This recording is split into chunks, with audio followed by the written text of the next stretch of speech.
사이에 교직원에 의한 아동학대 건수가 8천 명이 넘었습니다. 교직원에 의한 아동학대 신고가 접수되면 경기도 교육청은 어떤 움직임을 취하는지가 제가 질문이었는데요. 네. 그 중에 신고를 당한 교사들에겐 어떤 지원이 가는지를 중심으로 설명 부탁드리겠습니다.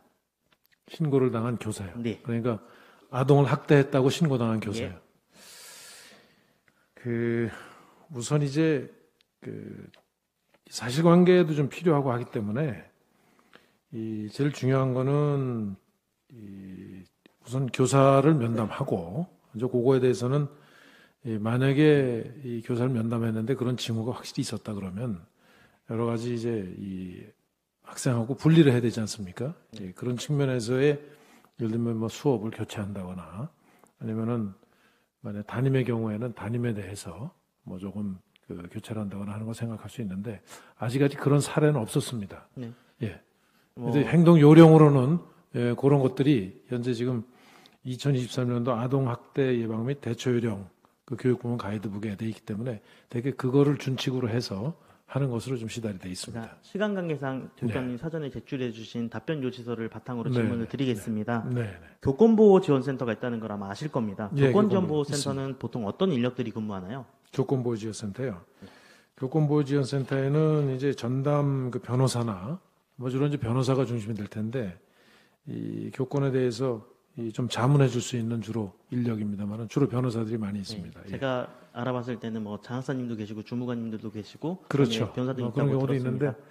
있는데 그래도 되게 이제 법률적인 측면에서의 자문이 많기 때문에 가장 요청이 많은 게 변호사라는 점은 일단은 두 가지 얘기를 드리고 싶은데요. 예. 하나는 거기 계시는 장학사님들이나 주무관님들의 경우에는 아시다시피 순환보직을 하기 때문에 그 업무에 대한 전문성과 지속성을 확보하기 어려운 측면이 있다는 점 지적하고 싶고요.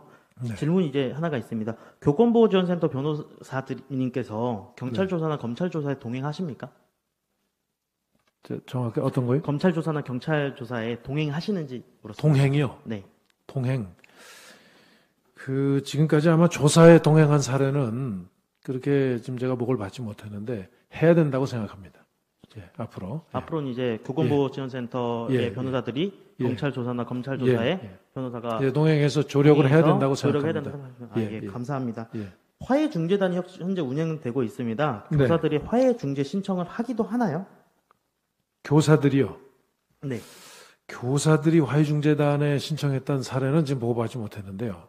아마 앞으로는 이게 주로 이제 학생과 학생 간의 지금 문제를 주로 화해중재하는 이런 기능으로 지금 발족을 했는데 지금 말씀하신 대로 가령 학부모와 교사 간에 또 가령 학교 내에서 교사와 교사 또는 교사 내부에서 뭐 상급자와 이 선배 교사, 후배 교사 간에 문제가 있을 때는 저는 화해중재단이 역할을 할 수 있으리라고 기대합니다.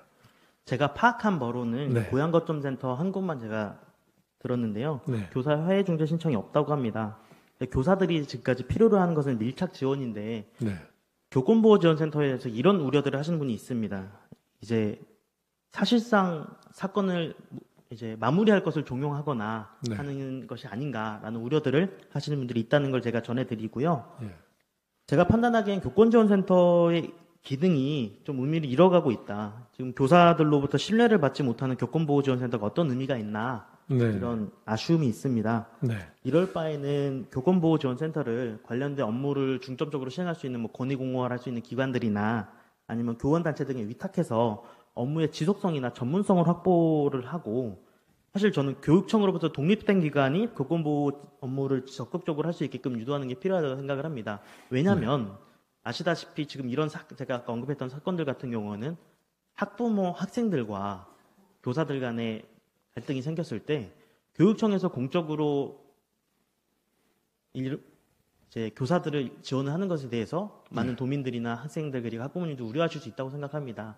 그렇다면 아예 별도의 위탁을 주는 방안으로 저는 그런 전문성과 그런 우려를 동시에 해결할 수 있다고 생각하는데 혹시 교육감님 의견은 어떠신가요? 네, 좋은 의견으로 참고할 만하다고 생각합니다. 참고로 말씀을 드리면 최근에 사실은 우리 교육이 교사들의 사기가 굉장히 낮습니다.